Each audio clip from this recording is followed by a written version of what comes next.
పోయిన ప్రభుదినం నుండి ఈ ప్రభుదినం తండ్రి ఎంతగానో మమ్మల్ని కాపాడిన మా గొప్ప దేవ వేలాది స్థుతులతో తండ్రి నిన్ను కొడియాడుకుంటున్నాం తండ్రి.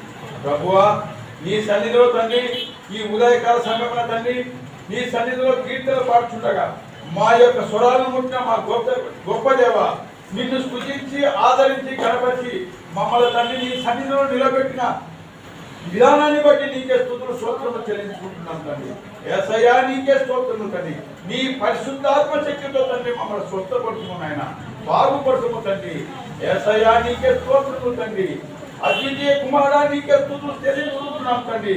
నీ యొక్క పరిశుద్ధాత్మ శక్తితో తండ్రి ఈ యొక్క మోకరించిన ప్రతి ఒక్క బిడ్డను తండ్రి ప్రభువా నీ యొక్క ఆనందముతో ఉత్సాహంతో తండ్రి వాడిని పేరు పైన ఆనందించుకున్నాయన. యేసయ్యా నీకే స్తోత్రములు తండ్రి. నీ మెండైన దీవెనలు తండ్రి మా పైన కుమ్మరించుమన్నాయన.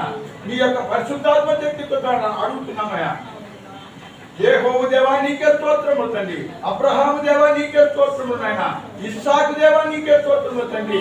తండ్రి కుమార పరిశుద్ధాత్మ దేవా నీకే తండ్రి నీ యొక్క పరిశుద్ధాత్మ శక్తితో ఓదార్పుతో తండ్రి మేము నీ సన్నిధిలో మోకరించి అడుగుతున్నామయ్యా. యేసయ్యా నీకే స్తోత్రములు తండ్రి. ప్రభువా ఈ కృతజ్ఞతాస్తుతులపై ఆశీర్వాదం మహిమ పొందుదువని నజరేయుడైన యేసు క్రీస్తునామమును బట్టి స్తుతించి ఆరాధిస్తున్నాము తండ్రి. ప్రభువా నీ యొక్క దాసుడు తండ్రి వాక్యము కొరకు నిలబడుచుండగా ఏడంతల ఆత్మతో తండ్రి నీ యొక్క శిలువసాన్ని మరుగుపరిచి ఆ దాసుని తండ్రి నీ యొక్క ఆత్మతోను సత్యముతోను జీవముతోను తండ్రి ఆ యొక్క దాసుని బలపరిచి మాకు ఏ వాక్యం అవసరమో ఆ వాక్యము విని విడిచిపెట్టకుండా మా హృదయాల్లో భద్రపరుచుకున్నట్టుగా ఆశీర్వదించమని మా ప్రభువు మా రక్షకుడు యేసు క్రీస్తునామమును బట్టి స్తుతించి ఆరాధించి బతిమాలుకొని పొంది నాము తండ్రి. ఆమేన్.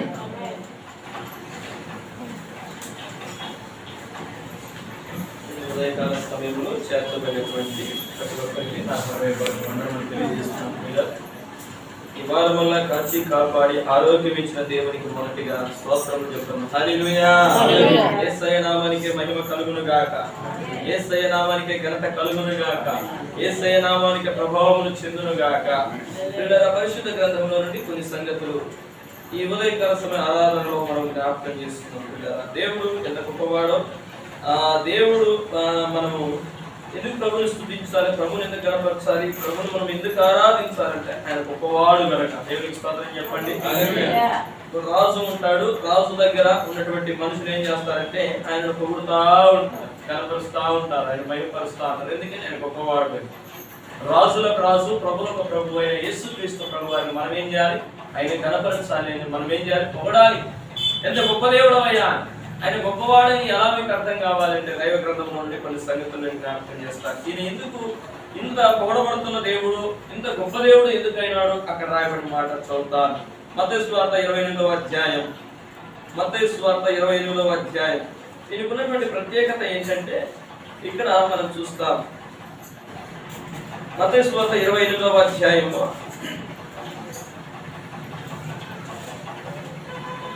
28వ అధ్యాయం 6వ వాక్యం. మత్తయి సువార్త 28వ అధ్యాయం 6వ వాక్యం. ప్రభు యొక్క గొప్పవాడు, ఆయన ఎందుకు మనం పొగడాలను, ఆయన ఎందుకు మనం వినపరచాలను అక్కడ రాయబడిన మాట జ్ఞాపకం చేస్తాను. ఆయన ఇక్కడ లేడు, ఆయన ఇక్కడ లేడు, తాను చెప్పినట్టే ఆయన లేచి ఉన్నాడు, ఆయన లేచి ఉన్నాడు. రండి ప్రభు పండుకొని తలము తొక్కి త్వరగా వెళ్ళి ఆయన మృతులలో నుండి ఆయన శిష్యులకు తెలియజేయడని ఆయన శిష్యులకు తెలియజేయడి.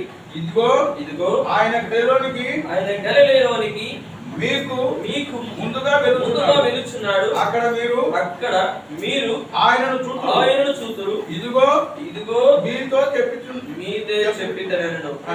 ఇక్కడ రాయబడినటువంటి మాటలు మనం చదువుకుంటున్నాం. ఆయన ఇక్కడ లేడు, తాను చెప్పినట్టే ఆయన లేచి ఉన్నాడు. లేచినాడు. దేవునికి స్తోత్రం. హల్లెలూయా.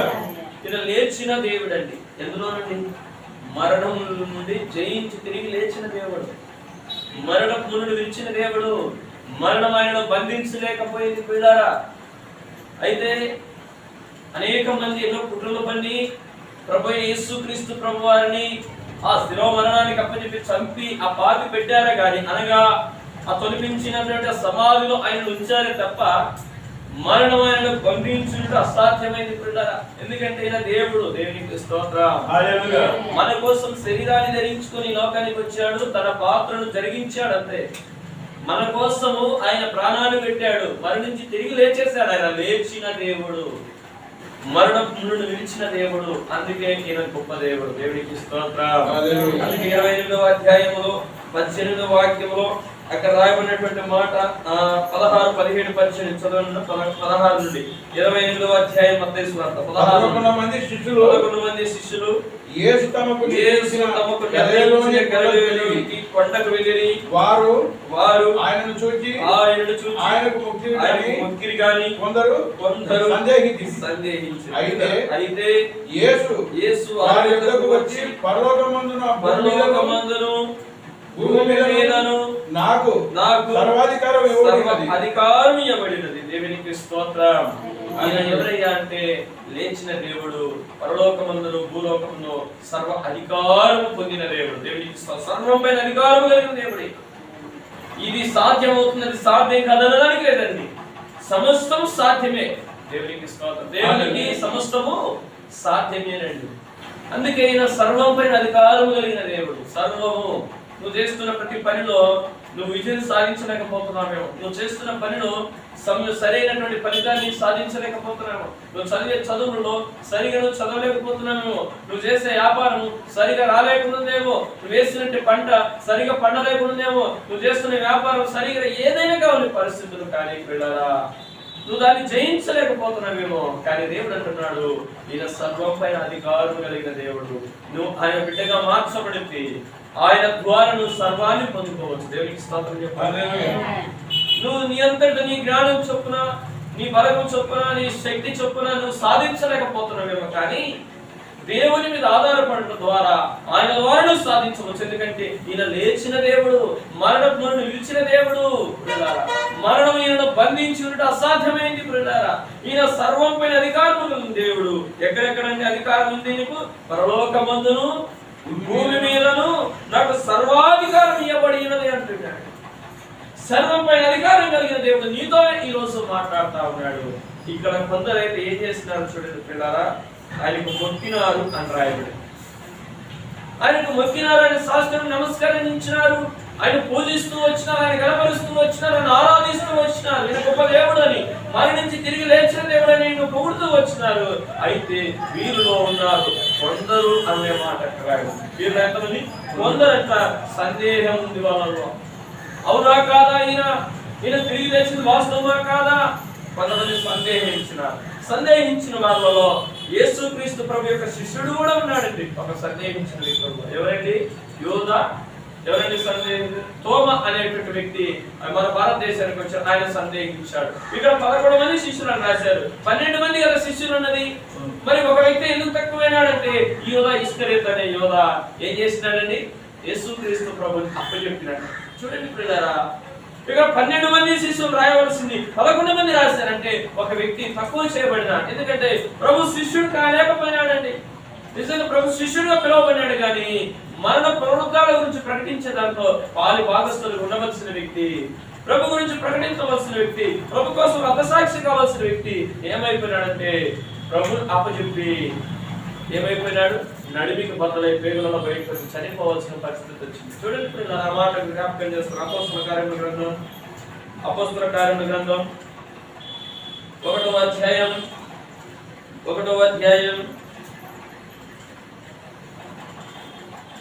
16వ వాక్యం.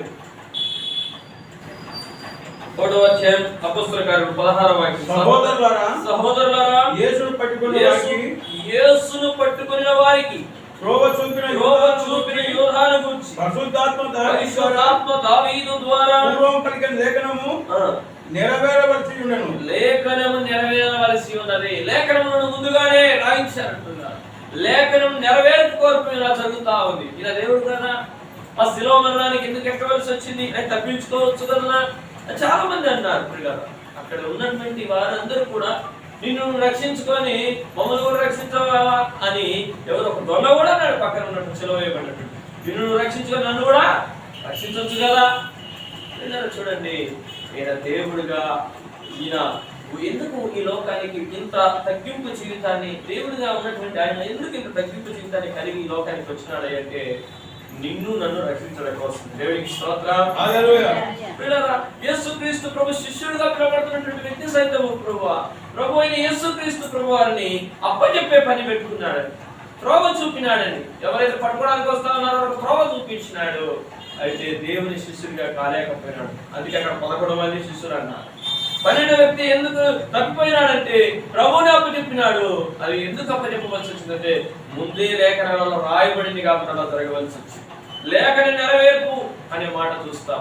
మరొక మాట అక్కడ చూడండి, 17వ వాక్యం. అతడు ఈ పరిచర్యలో పాల్గొన్నాను. చూడండి ప్రియులారా, పరిచర్యలో పాల్గొన్నాను. పాలు పంపులు పోగొట్టుకున్న వ్యక్తి యోధా ఇస్కరియోతు అయితే పోగొట్టుకున్న స్థానంలో మరొక వ్యక్తిని దేవుడు నిలబెట్టి వాడుకుంటున్నాడు. దేవునికి స్తోత్రం చెప్పండి.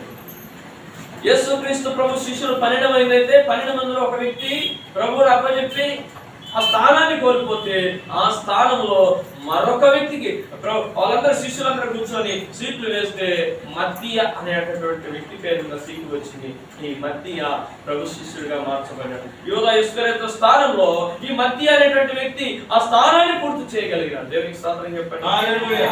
ఈ రోజు కూడా పిల్లలు ఎందరో పిలువబడినవారు, ఎందరో దేవుని సేవలో వాడబడుతున్న వారు, ఎందరో పిలువబడిన వారు ఉన్నారు, కానీ సరైనగా పాత్రలో వాడబడలేకపోతున్నారు. దేవుడు అప్పచెప్పిన పనిని సక్రమంగా జరిగించలేకపోతా ఉన్నారు.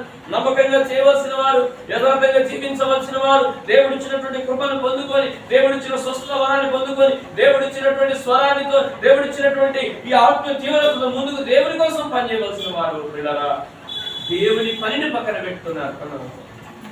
దేవుని పనిని పక్కన పెట్టి ఈ యోధాలాగా పోగొట్టుకుంటున్నారండి. ఇచ్చినటువంటి దేవుని కృపను పోగొట్టు. అందుకే 2వ కొరింథీయులకు రాసిన పత్రిక ఆ మాట నేను జ్ఞాపకం చేస్తాను. కొరింథీయులకు రాసిన పత్రికలో 2వ కొరింథీయులకు రాసిన పత్రిక 6వ అధ్యాయంలో 1వ వాక్యంలో రాయబడిన మాట జ్ఞాపకం చేస్తాను. కాగా మేము ఆయన తోడి పనివారమై పొందిన దేవుని కృపను వ్యర్థము చేసుకునవద్దని మీరు మిమ్మును వేడుకుంటున్నాము. పొందిన దేవుని కృపను వ్యర్థము చేసుకోవద్దని మిమ్మల్ని వేడుకుంటున్నాడు. మీరు ఏదైతే కృపను పొందుకున్నారో దాన్ని వ్యర్థము చేసుకోవద్దు. యేసుక్రీస్తు ప్రభు శిష్యులలో ఒక శిష్యుడు అనిపించుకున్నాడు యూదా, కానీ అక్కడ 11 మంది రాశారు. ఒక వ్యక్తి ఎందుకు తక్కువ పడినాడంటే ఎందుకు చెప్పండి, యేసు ప్రభునే పొందుకున్నాడు. ఈ రోజుల్లో దేవుని పని చేయవలసిన వారు దేవుని పనికి ఆటంకంగా తయారవుతున్నారు, దేవుని చిత్తానికి ఆటంకంగా తయారవుతున్నారండి. చాలా మంది వాళ్ళు అడ్డుబండలుగా తయారవుతున్నారండి. కానీ నేను ప్రభు రాజ్యం కట్టులో పాలుభాగస్తులు తప్ప అడ్డుబండలు ఉండడానికి వీలు లేదండి. అయితే అడ్డుగా ఉన్నటువంటి వ్యక్తిని దేవుడు తొలగించేసినాడు. ఏం చేసినాడండి? మరొక వ్యక్తిని దేవుడు నిలబెట్టుకున్నాడు. మత్తి అనేటువంటి వ్యక్తిని దేవుడు నిలబెట్టుకున్నాడు. మరణం వరకు నమ్మకంగా సేవ చేసే వాళ్ళని దేవుడు వాడుకున్నాడు. సర్వలోకానికి వెళ్ళి సర్వ సృష్టిగా సువార్తను ప్రకటించండి అన్నాడు. ఎవరికి ఈ బాధ్యతను అప్పచెప్పినాడు? చూడండి, నేను కూడా ఈ బాధ్యతలో ఒక పాలిభాగస్తులు. మనము సర్వలోకానికి వెళ్ళి సువార్తను ప్రకటించవలసిన వారు, దేవుని పనిని జరిగించవలసిన వారు, దేవుని కోసం నమ్మకంగా బ్రతుకుతూ అనేకులు దేవుని వైపు నడిపించగలడానికి ఉండవలసిన వారు. అయితే ఈయన ఎవరికి త్రోవ చూపించినాడండి? యోధా ఇస్కరియోతు. అక్కడ రాయబడిన మాట అపొస్తలుల కార్యములు చూస్తారు. ఎవరికి త్రోవ చూపించినాడు? సహోదరులారా, యేసును పట్టుకొనిన వారికి త్రోవ చూపిన యోధా.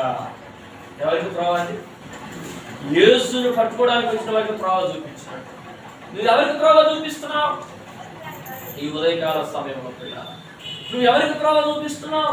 ఎవరి మార్గంలో నువ్వు నడుస్తా ఉన్నావు? ప్రభు యొక్క చిత్తంలో, ప్రభు యొక్క మార్గంలో 11 మంది శిష్యులు నడుస్తా ఉన్నారు. కానీ యూదా తప్పిపోయిన వారి పరిస్థితి అక్కడ రాయబడింది. పిల్లరా, ఏం జరిగిందంటే 18వ వాక్యం అపొస్తలుల కార్యములు 1:18. ఈ యూదా ద్రోహం వలన సంపాదించిన రోకలు నిలిచి. అంటే ప్రభుని ఎందుకు అమ్ముకున్నాడంటే డబ్బుల కోసం. చూడండి, ప్రభుని, జీవం కలిగిన దేవుని, పరిశుద్ధుడైన యేసుక్రీస్తు ప్రభుని దేనికోసం అమ్ముకున్నాడు? డబ్బుల కోసం అమ్ముకున్నాడు. అమ్ముకున్న డబ్బులు నిలబడినాయా? ఉంటాయండి. చాలా మంది దేవుడు ఇచ్చిన కృపను డబ్బుల కోసం అమ్ముకుంటున్నారు.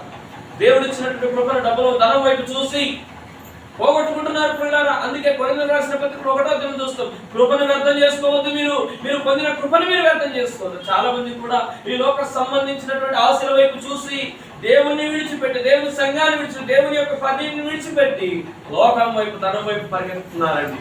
చూడండి ప్రియులారా, చాలా మంది పరిగెత్తుతున్నారు. కానీ అలా పరిగెత్తి డబ్బు సంపాదించి ఆ డబ్బు ద్వారా ఒక పొలాన్ని కొన్నాడు. ఎవరండి? పొలం కొని అక్కడ ఏం జరిగిందో చూడండి. ఆ మాట చదువుతాం. అపొస్తలుల కార్యములు 1వ అధ్యాయం 18వ వాక్యంలో, ఈ యోధ ద్రోహం వలన సంపాదించిన రోకలనిచ్చి ఒక పొలము కొనెను. ఒక పొలాన్ని కొన్నాడు. ఆ పొలాన్ని ఏమైనా అనుభవిస్తారా? అన్యాయంగా, అక్రమంగా, ఏ పాపము చేయని ప్రభువుని అప్పచెప్పి పొలము కొంటే ఆ పొలము ద్వారా అనుభవించేది లేదండి. అక్కడే రాయబడింది, అతడు తలకిందుగా పడి నడిమికి బద్దలైనందున అతని పేగులన్నీ బయటికి వచ్చాయి. చివరికి సత్యాడనే మాట మనం చూస్తాం. ఎలా? ఘోరంగా తన పేగులన్నీ కూడా బయటకు వచ్చేసినాయి. చూడండి, ఎంత పరిశుద్ధులైన యేసుక్రీస్తు ప్రభువారిని ఆయన త్రోవ చూపించి, పట్టించే వారికి త్రోవ చూపించి పాపాన్ని మూట కట్టుకున్నటువంటి వ్యక్తి మరలా ప్రభువారిని ప్రభువైపోయింది, నేను క్షమించయ్యా, లేఖనాన్ని నెరవేర్పు కోసం నువ్వు వచ్చావు, లేఖనాన్ని నెరవేర్పు కోసం నా కోసం బలైపోయిన, నా కోసం అవమానం కానీ ఇలా జరిగింది, నన్ను క్షమించయ్యా అని పశ్చాత్తాపడాల్సిన వ్యక్తి సమయంలో ఏం చేసినాడండి? సమయంలో మారు మనసు పొందలేకపోయాడు, మార్పు చెందలేకపోయాడు, జీవితాన్ని మార్చుకోలేకపోయినాడు. ప్రభు దగ్గర వెళ్ళి పాదాలు పట్టుకొని నన్ను క్షమించయ్యా అని అడగవలసిన వాడు అడగకుండా ఇంట్లోకి వెళ్ళి చేయరాని కార్యములు తన జీవితంలో అపవాది ఏం చేసింది? జరిగించింది. ఈ యోధ ఎవరు అంటే ప్రభు శరీరంలో పాలు పంపులు పొందిన వాడే. మళ్ళా ఎవరో కాదండి, మళ్ళా ప్రభు శిష్యుడే, సర్వ రోగాలపై అధికారం పొందుకున్న వ్యక్తే. వీళ్ళు ఇద్దరిగా వెళ్ళి ప్రార్థన చేస్తా ఉంటే దెయ్యాలు కూడా వెళ్ళిపోతా ఉంటే వీళ్ళు వచ్చి చెప్తారు, అయ్యా ప్రార్థన చేస్తుంటే దెయ్యాలు వెళ్ళిపోతుంది, ప్రార్థన చేస్తుంటే రోగులు బాగుపడుతున్నారని అంటే ప్రభు అన్నాడు, మీ మాటలకు మీకు దెయ్యాలు లోపడుతున్నాయని సంతోషించక మీ పేరు జీవ గ్రంథంలో రాయబడినవని సంతోషించండి. తప్పుడు మీ పేరు జీవ గ్రంథంలో రాయబడినవని సంతోషించండి అంటే రాయబడిన పేరు సైతం తుడిచివేయబడింది. ఎవరిది? యోధ ఇష్టం. రాయబడిన పేరు రాసిన దేవుడు తుడిపేలేడా? ఇప్పుడు మనము పేపర్ మీద పెన్సిల్ తీసుకొని రాస్తాము. పెన్సిల్ తీసుకొని రాసిన తర్వాత రబ్బర్ కూడా పైన ఉంటాయి, కొన్ని పెన్సిల్ ఉంటాయి కదా ఎరేజర్. శుభ్రంగా రాసింది మనం తుడిపేయచ్చు. అన్ని అందరికి చూపిస్తాను, రాసిన చూడండి అండి.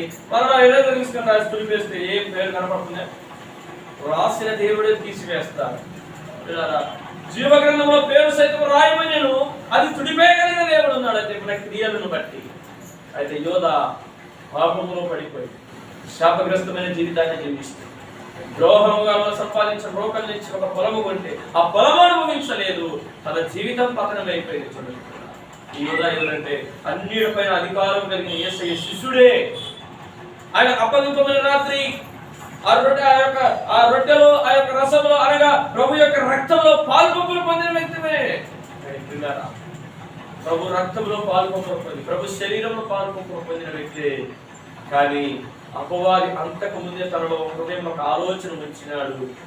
ఎప్పుడైతే తన జీవితాన్ని సరి చేసుకోకుండా, తన జీవితాన్ని మార్చుకోకుండా ప్రభు శరీరంలో, ప్రభు రక్తంలో పాల్పొంపులు పొందాడో వెంటనే అపవాది తనలోకి వచ్చేసి అపవాది కార్యములు జరిగించేసి. మనం చాలా జాగ్రత్తగా ప్రభు శరీరంలో, ప్రభు రక్తంలో పాల్పొంపులు పొందాలి. అయోగ్యంగా చేతులు వేయడానికి వీలు లేదండి. అయోగ్యంగా చేతులు వేస్తే శిక్ష ఉందని దేవుని వాక్యం సెలవిస్తా ఉంది. ఎవరికి శిక్ష? వాస్తవానికి నమ్మి బాప్తిస్మం పొందిన వారికి రక్షణ, నమ్మని వారికి శిక్ష. నమ్మని వారికి శిక్ష. కానీ నమ్మి కూడా ప్రభు రక్తంలో చేతులు వేసి అయోగ్యంగా చేతులు వేయడం ద్వారా, అపవిత్రమైన చేతుల ద్వారా తన ఆలోచనలు, తన బ్రతుకులు, తన జీవితాన్ని సరైన రీతిలో మార్చుకోకుండా పేరుకు మాత్రమే క్రైస్తవం చూపిస్తూ భక్తిని ప్రదర్శించకుండా చేతులు వేయడం ద్వారా ఏం జరిగిందంటే ఈ యోధ తనలో మనస్సులో ఉన్నటువంటి ఆ యొక్క ఆలోచన ద్వారా చేతులు వేసాడే కానీ ఎక్కడికి వెళ్ళాడు? శిష్యులు ప్రభు యొక్క శిష్యులు ఎక్కడున్నా తెలుసు, ప్రభు ఎక్కడున్నా నాకు తెలుసు. త్రోవ చూపించినాడని యేసు క్రీస్తు ప్రభు పడుకునేవాడు. ఒక పొలం మనం అనుభవించాలి. ఈ జీవితంలో కూడా ఈరోజు ద్రోహం వల్ల సంపాదించింది ఏదన్నా ఉంటే, అన్యాయంగా అక్రమంగా సంపాదించేది అనుభవించలేవు. జాగ్రత్త. ఎగిరైనా నీ బ్రతుకును మార్చుకో, ఎగిరైనా నీ జీవితాన్ని మార్చుకో, ఎగిరైనా నువ్వు దిద్దుకో. 11 మంది పేర్లు అక్కడ రాయబడ్డాయి. 11 మంది తర్వాత 12 వ్యక్తిని దేవుడు ఎన్నిక చేసుకున్న వ్యక్తిని 11 మందిని దేవుడు చూపిస్తూ 12 వ్యక్తిని మరలా చెప్పారు. ఎందుకంటే 11 మందిని దేవుడు చూపిస్తుంటే అందరికి అర్థం కావాలి అంటే 11 మంది ఎందుకైనా 12 మంది కదా అంటే ఒక వ్యక్తి దేవుని కృపను కోల్పోయినాడు, దేవుడు ఇచ్చినటువంటి స్వస్థత వరాన్ని కోల్పోయినాడు, దేవుడు ఇచ్చిన రక్షణను కోల్పోయినాడు, దేవుడు ఇచ్చినటువంటి ఆ బాధ్యతను మీరిపోయినాడు. బాధ్యతను విస్మరించాడు. ఈయన ఎవరంటే యోధా ఇస్కరియోతు. డబ్బు సంచి ఎప్పుడు దగ్గర ఉంటుంది. 12 మంది శిష్యులు ఉంటే ఈ 12 మంది శిష్యులకు పెత్తనం ఎవరు చెలాయించాడు? పెత్తనం చెలాయించేవాడు అనే మాట చెప్తారు. ఎవరండి? ఏదైనా కొనాలంటే ఎవరు తేవాలంటే డబ్బులు ఈయన అడగాల్సిందే, ఇస్కరియోతు యోధను అడగాల్సిందే. అయ్యా పొలాన్ని తేవాలా, డబ్బులు ఏంటంటే ఈయన డబ్బులు ఇస్తే తీసుకురావాల్సిందే. డబ్బు సంచి ఎప్పుడు దగ్గర పెట్టుకుంటాడు. అంటే తన శిష్యులకు ఏం కావాలన్నా కూడా ఎవరి దగ్గర ఉంటే డబ్బు సంచి? ఇస్కరియోతు దగ్గరనే. అంటే బాధ్యత అన్ని డబ్బులు చూసి చూసి చూసి చూసి చూసి ఇప్పుడు డబ్బుల మీద ఆశ పుట్టింది. ఇంకా ఎవరి తప్ప చెప్తాడు? ఇంకా ఈ ఆశ ఎక్కడికి తీసుకెళ్ళిందో చూడండి. ఎక్కడికి తీసుకెళ్ళింది? అందుకే ధనాపేక్ష అది సమస్తమైన కీడులకు మూలము అనే మాట దేవుడు రాయించాడు. ఈ ధనాపేక్ష అనే సమస్త కీడులకు మూలం అని ఎందుకు రాశాడంటే ఈ ధనాన్ని చూసి చూసి, ఎందుకంటే తన దగ్గర డబ్బు సంచింది, డబ్బును చూస్తూ చూస్తూ చూస్తూ ఏమైపోయినాడంటే ఈ డబ్బు కోసం ఆశపడి పరిశుద్ధుడని యేసయ్య అప్పచెప్పినాడు. ఇంకా ఎన్ని నాణ్యాలు? వెండి నాణ్యాలకు అప్పచెప్పినాడు. అప్పచెప్పిన తర్వాత ఒక పొలం కొన్న తర్వాత పొలం వల్ల అనుభవించలేదు, తన జీవితాన్ని పతనం చేసుకున్నాడు. నడిమికి బద్దలైపోయి వేగులన్నీ బయటకు వచ్చి చచ్చిపోయినాడు. వచ్చిన స్థితి. ఇప్పుడు క్రీస్తునందున్న వారికి ఏ శిక్ష విధియు చెప్పండి, ఏ శిక్ష విధియు లేదు. రోమేయులకు రాసిన పత్రిక 1వ అధ్యాయం. ఇప్పుడు క్రీస్తు యేసునందు వరకు ఏ శిక్ష విధియు లేదు. ఇప్పుడు శిక్షించబడ్డాడు అంటే దానికి కారణం ఏంటి? క్రీస్తుకు దగ్గర ఉన్నాడా? క్రీస్తుకు లోబడినాడా? క్రీస్తు యొక్క మార్గంలో ఉన్నాడా? క్రీస్తు మార్గంలో, క్రీస్తుకు వేరుగా ఉన్నాడు కనుక శిక్ష పడింది. నమ్మని వారికి శిక్ష, నమ్మి బాప్తిసం పొందిన వారికి రక్షణ. దేవునికి స్తోత్రం. హల్లెలూయా హల్లెలూయా హల్లెలూయా. ప్రభు శిష్యుడు పాలు పంపులు పొందినాడు ప్రభు శరీరంలో, ప్రభు రక్తంలో. అంటే ఏదైనా బాప్తిసం పొందిన వ్యక్తే కాదా? బాప్తిసం పొందినాడా కాదు? పొందిన వ్యక్తే. మరి బాప్తిసం పొందిన వ్యక్తి, ప్రభుతో తిరిగే వ్యక్తి, ప్రభు ఆ స్వస్థత కార్యాలు చూసిన వ్యక్తి, ప్రభువు చేసే అద్భుత కార్యాలు చూసిన వ్యక్తి, ఇన్ని కార్యాలు చూసి కూడా ఎందువలన అలా లాగివేయబడినాడు అంటే డబ్బు డబ్బు డబ్బు, ధనం ధనం ధనం, ధనము సంపాదనలో, పొలము సంపాదనలో అనుకున్నాడు. పొలం కొని మామూలుగా ఒక పొలం కొన్నాడు అనుకో, ఎందుకంటారన్న పొలం కొని బాగా మంచి పంట వేసి దానివల్ల మంచి రాబడి రావచ్చు అంతే కదండి. పొలం కొన్నామంటే పొలం విత్తనాలు వేస్తాం, మంచి పంట వస్తుంది, ఆ పంట ద్వారా నేను అనుభవిస్తాను, నేను సుఖంగా సంతోషంగా ఉండవచ్చు అనే ఉద్దేశంతోనే. కానీ విత్తనం నాటితే దానికి నీళ్లు పోసి దానికి మందు చేసి ఏం చేసినా కూడా దాన్ని ఫలింపజేసేది ఎవరు? వృద్ధి చేసేది ఎవరు? మనం నాటుతాము, మనం పని చేస్తాం, కానీ అది మొలకెట్టేటట్టు, దాన్ని పెరిగేటట్టు, అది పైరు వచ్చేటట్టు చేసేది ఎవరు? ఎవరండి? దేవుడు. చూడండి, ఆ జీవము కలిగిన దేవుణ్ణి ఏం చేసినాడు? అప్పచెప్పినాడు. వెండి నాణ్యాలు. ఆ సత్యం అర్థం కాలేదండి. ఆ కృపను పోగొట్టుకున్న సంగతి అర్థం కావట్లేదండి. ఈ రోజులలో దేవుడు ఇచ్చిన దేవుని కృపను కోల్పోతున్నారు చాలా మంది. వారం మందిరానికి వస్తారు, మీటింగ్లకు వెళ్తారు, ప్రార్థన జీవితాన్ని కలిగి ఉన్నారు, కానీ ఇంకో చిన్న విషయంలో పొరపాటు జరుగుతారు. చిన్న విషయమే, వెళ్ళినా నేను కొన్ని చిన్న విషయమే, కానీ అది ఎంత ఘోరాతి ఘోరమైన పాపమో అది అర్థం కాదు. ఇది చిన్నదే అనుకున్నాడు కానీ, ఇది ఒక్కటే కదా అనుకున్నాడు కానీ, ఆ ఒక్క చిన్నదే జీవాధిపతిని చంపడానికి ఒక త్రోవ చూపించిన వ్యక్తి మార్గంలోనికి జీవము కలిగిన క్రీస్తును నువ్వు అనుకుంటున్నావు ఈ చిన్న మాట ఏమవుతుందిలే, ఈ చిన్నదే ఏమవుతుందిలే, ఈ చిన్నదే పెరిగి పెద్దదై ఏమైపోతుంది? నీ జీవితాన్ని, నీ కుటుంబాన్ని నాశనం చేసి పడేస్తుంది. తన బ్రతుకు నాశనం అయిపోవడానికి కారణం 30 వెండి నాణ్యాలు. చూడండి, వెండి నాణ్యాలు పొలం కొంటే అనుభవించినాడా? నీ జీవితంలో కూడా అంటే నువ్వు దేవుని కృపను కోల్పో, దేవుని యొక్క వాక్యానికి ఎంతో విరోధంగా తిరుగుతున్నావు, విరోధమైన ఆలోచన చేస్తాం, విరోధంగా వెళ్తాను. ఇకనైనా ఆ యోధాకు వచ్చినటువంటి జీవితం నీకు రాకుండా నాకు రాకుండా ఎందుకు కాపాడుతున్నాడంటే దేవుడు ఇంకా దయగలిగిన వాడు. దేవునికి స్తోత్రం చెప్పండి. ఆయన దయగలిగిన దేవుడు. అందుకే ఒక మాట జ్ఞాపకం చేస్తా, ఆయన ఎటువంటి దేవుడు ఆ మాట నేను జ్ఞాపకం చేస్తాను. పిల్లరా, ఆయన ఎంత గొప్ప దేవుడు. ఒక మాట నేను జ్ఞాపకం చేస్తా, దైవ గ్రంథంలో నుండి మీకా గ్రంథంలో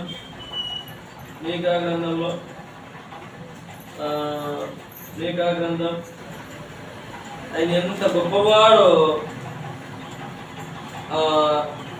4వ అధ్యాయం 4-5 వాక్యములు చదువున్నాను. ఎవరి భయం లేకుండా ప్రతివాడును తన ద్రాక్ష చెట్టు కింద తన అంజూరపు చెట్టు కింద కూర్చుని సైన్యములకు అధిపతిగా యెహోవా మాట ఇచ్చినాడు.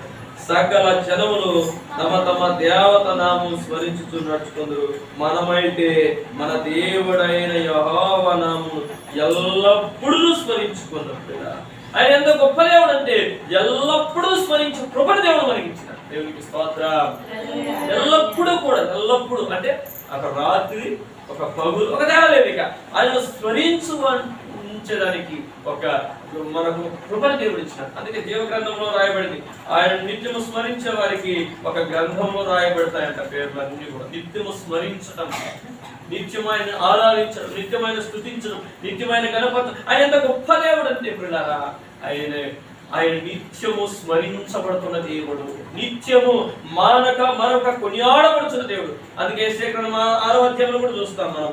యెషయా గ్రంథం 6వ అధ్యాయంలో కూడా రాయబడిన సంగతి ఉంది.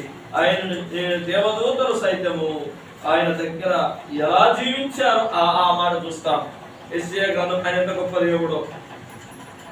యెషయా గ్రంథం 6వ అధ్యాయం 2వ వాక్యం, ప్రభు ఆసీనుడై ఉన్న నేను చూచితే ఆయన చొక్కా అంచుల దేవాలయం నిండుకొనిడు, ఆయనకు పైగా శరావులు నిలిచి ఉండిరి. శరావులు అనగా మహాదూతలండి. మహాదూతలు అక్కడ ఉన్నాయి.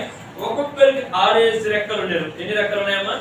6 రెక్కలు ఉన్నాయి. అక్కడే రాయబడిన మాట, ప్రతివాడు 2 రెక్కలతో తన ముఖమును 2 రెక్కలతో తన కాళ్ళను కప్పుకొనుచు 2 ఎగురుచుండిన మహాదూతలు.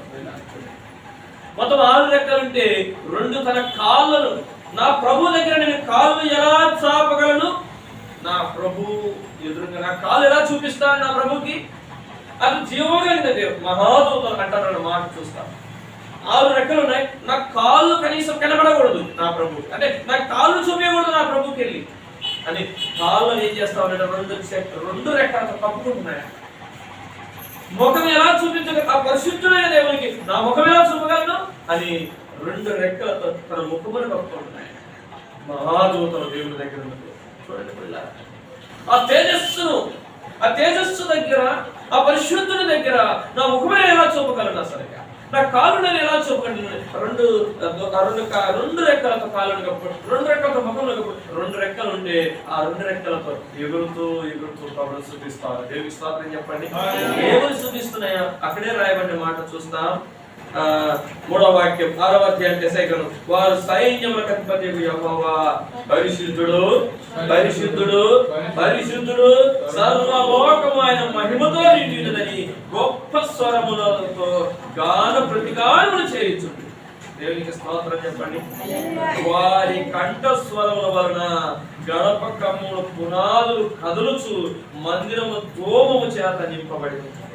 కొంతమంది పాట పాడితే కనీసం గుమ్మం దాటి కూడా, కొంతమంది పాట పాడితే కనీసం పక్కన నిద్రపోయే వ్యక్తి కూడా ఉద్యోగం లేడు. చూడండి, గుమ్మములే కదులుతున్నాయంటే నిద్రలో వచ్చినాడు ఎవడో నిద్రపోతాడా? మీ దగ్గర ఊగుతా ఉంది అనుకోండి, ఇప్పుడు మనం స్థుతిస్తా కనపరుస్తా ఉంటే వాయమ ఏడాది కూలిపోతుందని ఏడాడ తప్పించుకుని పోదామని పారిపోదామని ఉంటారు, అంతే కదండి. మిద్దెలో ఇక్కడ కదులుతా ఉంది అనుకోండి, నిద్రపోతారా? ప్రశాంతంగా నిద్రపోతారా? చూడండి, ఇక్కడ గుమ్మములు కదిలిపోతా ఉన్నాయి వాళ్ళ స్వరాల. అంత బాగా చక్కగా వాళ్ళు ప్రభుని కనపరుస్తా ఉన్నారు, స్తుతిస్తా ఉన్నారు. ఏమని? పరిశుద్ధుడు పరిశుద్ధుడు పరిశుద్ధుడు పరిశుద్ధుడు. చూడండి, కొంతమంది అయితే నేను కొన్ని గ్రామాల్లో కొన్ని చోట్ల వెళ్తాను, బలిపీఠం చక్కగా ఒక చోట అగ్రహార ప్రాంతంలో ప్రార్థన చేస్తా ఉంటే అపవిత్రాత్మ వచ్చింది, ఒక బిడ్డ కింద పడిపోయింది. ప్రార్థన చేస్తా ఉంటే ఆ యూపుల మీద వెళ్ళిపోతా ఉంది, యూపుల మీదనే పాశము చూస్తుంది. ఆ గ్రామంలో అందరూ కూడా కట్ల పెట్టుకొని చూశారు. ఎందుకు ఈ మాట చెప్తున్నా అంటే, ఏసునామములో తొలిపోయి గద్దిస్తే యూపుల మీద ఎనికి తల చేసి వెళ్ళిపోతా ఉంది. మందిరం కొంచెం హైట్ లో ఉంది, కొంచెం ముందర ప్రార్థన పెట్టినాం. ఆ మందిరంలో కూడా తల పైకెత్తి అలా దాటిపోయింది. ఇక మందిరం వైపు బలిపీఠం సైడ్ కాళ్ళు చేసిపోతాను, కాళ్ళు చేస్తామని పోతా ఉంటే నేను ఎమ్మటే గద్దించి, దేవుని మందిరంలో దేవుని వైపు అనగా దేవుని బలిపీఠం సైడ్ నువ్వు కాళ్ళు చంపి వెళ్తావా అని గద్దిస్తే ఎమ్మటి ఆగిపోయి ఇట్లా రివర్స్ తిరిగేసి పక్కకు పడి ఇలా తోలుకుంటూ వెళ్ళి అపవిత్రాత్మ వెళ్ళి బయటకు. ఎందుకు ఈ మాట చెప్తారంటే, దేవుని దగ్గర ఉండే పరిశుద్ధ దేవత తెలుసు. అపవిత్రాత్మైనటువంటి అది దెయ్యం కూడా ఎవరు?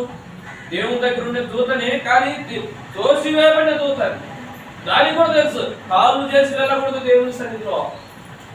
చూడండి, గతించిన వెంటనే ఎమ్మటి ఆగిపోయి రివర్స్ తిరిగి పక్కకు అలా దొల్లేసి ఆ మనిషిని పక్కకు వెళ్ళిపోయి విడిచిపెట్టి. ఎందుకు ఈ మాట చెప్తున్నానంటే, దేవుని దూతలకు తెలుసు దేవుని దగ్గర ఎలా ఉండాలి, దేవుని పిల్లలుగా మనకు ఎలా ఉండాలి మనకు తెలియాలి. చాలా దేవుని దూతలకు తీర్పు తీర్చేది దేవుని పిల్లలకు దేవుడు అధికారం ఇచ్చినాడు. దేవునికి స్తోత్రం చెప్పాడు. దేవుని దూతలకు తీర్పు తీర్చేది ఎవరికి ఇచ్చాడు అధికారం? దేవుని పిల్లలకు ఇచ్చాడు. అయితే మనము దేవుని దూతలు ఎలా చేస్తున్నాయి చూడండి. రెండు కాళ్ళు ఆయన బలిపీఠం సైడ్ అనగా ఆయన వైపు చాపడానికి ఇష్టపడక, కాళ్ళు అసలు కనపడడానికి ఇష్టపడక కాళ్ళని కప్పుకునే ప్రయత్నం చేస్తాము. తర్వాత ముఖంని కప్పుకునే ప్రయత్నం చేస్తాము. రెండు రెక్కలతో ఎగురుతూ ఏం చేస్తామని ప్రభు పరిశుద్ధుడు పరిశుద్ధుడు పరిశుద్ధుడని గాన ప్రతిగానాలు చేస్తాం. కంఠస్వరంతో స్తుతిస్తా ఉన్నాయి.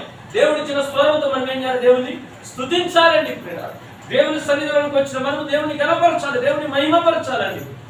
ఎవరికి మైకిస్తూ వాళ్ళే పాడటం కాదండి, మిగతా వాళ్ళందరూ కూడా దేవుని కృపను బట్టి మైకు ఎవరికి లేదు. దేవుని మహాకృపను ఎవరికి మైకు లేదు, అందరూ చక్కగా పాడచ్చు. దేవునికి స్తోత్ర.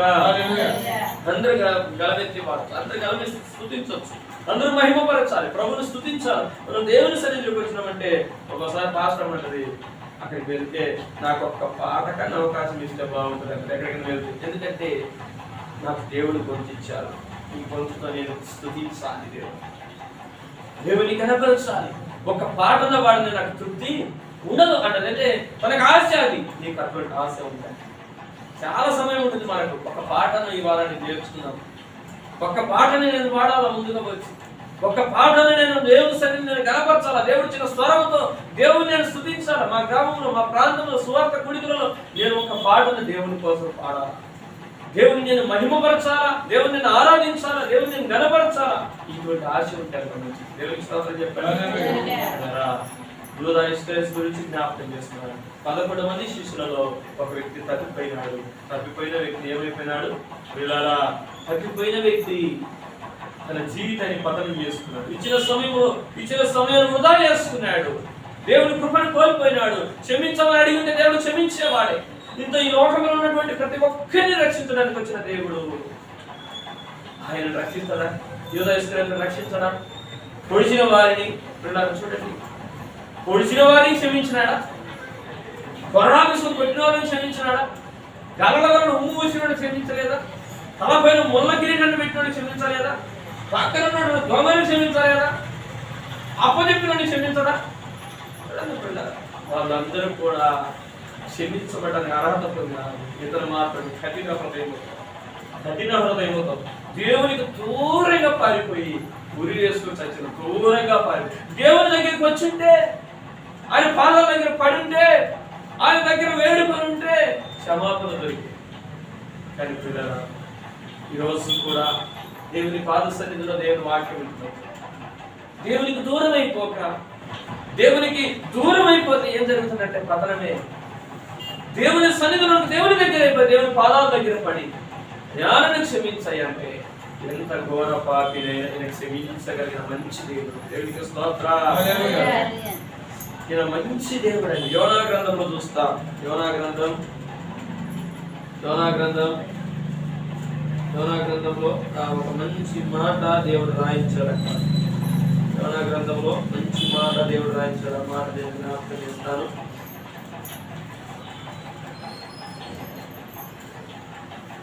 నాలుగవ అధ్యాయం 2వ వాక్యం.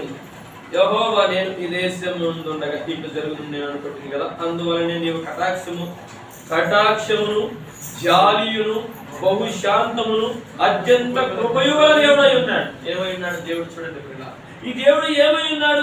ఎందుకై ఇంత ప్రేమ ప్రజల మీదంటే ఈయన కటాక్షం చూపించే దేవుడు, జాలి చూపించే దేవుడు, బహుశాంతం కలిగిన దేవుడు, ఈయన కృపగల దేవుడు. దేవుడు స్వార్థ ఈయన కృప కలిగిన దేవుడు, ఈయన శాంతం కలిగిన దేవుడు, జాలి కలిగిన దేవుడు, కటాక్షం చూపించే దేవుడు. అందుకే ఈయన మనం ఆరాధించాలి, దేవునికి స్తోత్రం. ఈయన మనం ఎందుకు కనపరచాలి, ఎందుకు మహింపరచాలి? ఈయన సర్వంపై అధికారం కలిగిన దేవుడు, పరలోకములను భూలోకములను సర్వంపైన అధికారం కలిగిన దేవుడు. అంత మాత్రం లేదు, మరణమును విడిచిన దేవుడు, మరణించి తిరిగి లేచిన దేవుడు. ఈయన గొప్ప దేవుడు. మహాదూతలు సైతము కూడా పరిశుద్ధుడు పరిశుద్ధుడు పరిశుద్ధుడిని ఆయనను స్తుతిస్తా ఉన్నాయి, కనపరుస్తా ఉన్నాయి. దేవుని పిల్లలుగా మనం ఏం చేయాలి? మనం కూడా స్తుతించాలి, మనం కూడా గణపరచాలి, మనం కూడా ఆరాధించాలి, మనం కూడా ప్రభువుకు ఇష్టకరంగా జీవిస్తూ ప్రభుని స్తుతించాలి. ఇది కావాలి, ఇష్టకరంగా జీవిస్తూ ప్రభువుకు ఆ నచ్చిన విధంగా మనం జీవిస్తూ. చాలా మంది స్తుతించడానికి స్తుతిస్తారు, కనపరుస్తారు, కానీ హృదయం దూరంగా పెట్టుకొని పెదవులతో చూపిస్తే అది దేవునికి ఇసొప్పు ఉంటుందే, ఇసొప్పు ఉండదే. హృదయంలో దేవుని వాక్యం చేత నింపబడి, దేవుని మాటల చేత నింపబడి, దేవుని చిత్తానుసారంగా జీవిస్తూ ప్రభువుని ఒక్క మాట యేసయ్యానికి స్తోత్రమే అంటే దేవుడు నా బిడ్డ స్తుతిస్తూ, నా బిడ్డ నన్ను కనపరుస్తుంది అని హృదయం దూరంగా పెట్టేసి, హృదయంలో పాపం చేత లోకములో ఉన్నటువంటి చెడుతనంలో అంతా చేత నింపబడి దేవునికి స్తోత్రం అంటే అపవాది పక్కనే ఉన్నాడు అంటుంటారు. ఏమి స్తోత్రం కూడా ఎవరికి స్తోత్రం అని దేవుని సన్నిధికి శాతం లేదు. ఎందుకంటే 59వ అధ్యాయంలో యెషయా గ్రంథంలో ఉంది, మీ దోషములు మీకు దేవునికి అడ్డంగా వచ్చేసినాయి. మీరు చేసే స్తోత్ర గీతాలు దేవుని దగ్గరికి శాతం లేదు, మీరు చేసే ప్రార్థన దేవుని సన్నిధికి. చూడండి, మనం ఇష్టకరంగా దేవుని కోసం బ్రతుకుతూ, దేవుడు నచ్చే విధంగా మనం బ్రతుకుతూ మనం స్తుతిస్తా ఉంటే ప్రభు సంతోషపడతా ఉంటాడు. ఆ మాట చూపిస్తాను పరిశుద్ధ గ్రంథంలో మత్తయి సువార్త 15వ అధ్యాయం 9వ వాక్యం. ఈ ప్రజలు తమ పెదవులతో నన్ను ఎంత కనపరుస్తున్నారంట, కానీ వారి హృదయం నాకు దూరంగా ఉన్నది. చూడండి, పెదవులతో కనపరిచేవారట, కానీ హృదయం దేవునికి దూరంగా. దేవుడు కోరుకునేది ఏంటంటే హృదయంలో దేవుని వాక్యానికి స్థానం కోరుకుంటున్నాడు. నువ్వు మనస్ఫూర్తిగా ప్రభుని స్తుతించాలి, ప్రభుని కనపరచాలి, ప్రభు కోరుకు. పెదవులతో కాదండి, హృదయపూర్వకంగా. హృదయం దేవునికి దూరంగా ఉంది కాదండి, హృదయం దేవునికి దగ్గరై. యూదా ఇస్కరియోతు హృదయం ఎక్కడుంది? దేవునికి దూరంగా అయిపోయినది. దగ్గరగా ఉండాలి, దేవునికి దగ్గరగా ఉండాలి, దేవునితో సంబంధం కలిగి ఉండాలి. చెప్పండి. అంత మాత్రమే కాదండి, అక్కడే రాయబడిన మాట మనుషులు కల్పించిన పద్ధతులు దైవోపదేశములని బోధించుచు వారిని వ్యర్థముగా ఆరాధించుతున్నారు. వ్యర్థమైన ఆరాధన చేస్తున్నారు, కానీ అది ఎటువంటి ఆరాధన చేస్తున్నారంట? పెదవులతో స్తుతించేవారు. హృదయం దేవునికి దూరంగా పెట్టి పెదవులతో స్తుతించేవారు ఆరాధన వ్యర్థం అన్నాడు. సమస్త వ్యర్థం అన్నాడు ఎవరండి? ప్రసంగి వ్యర్థం. కానీ వ్యర్థమైపోయిన దానికోసం మనం ప్రయాసపడాల్సి, అది నిలిచే దానికోసం ప్రయాసపడాలి. దేవునికి స్తోత్రం చెప్పండి. జ్ఞానంతో మనం దేవుని స్తుతించాలి. జ్ఞానం కలిగి, జ్ఞానమే దేవునించేవాడు. చీమల గురించి దేవుడు చెప్పినాడు, బల్లి గురించి దేవుడు చెప్పినాడు, మిడతల గురించి దేవుడు చెప్పినాడు, కుందేల గురించి దేవుడు చెప్పినాడు. సామెతల గ్రంథం 31వ అధ్యాయం 30వ అధ్యాయంలో 25వ వాక్యంలో చూస్తాం. ఇవి జ్ఞానం కలిగినవి. అయితే ఈ జ్ఞానం మనకు ఉండాలి, చీమలాగా మనకు ఉండాలి. చీమలకు ఎలా అంటే ఎంత జ్ఞానం ఉంటుంది చూడండి, ఎంత జ్ఞానం ఉంటుంది. ఆహారాన్ని ముందే సిద్ధపరచుకుంటాయి. నువ్వు కూడా ముందేం చేయాలా?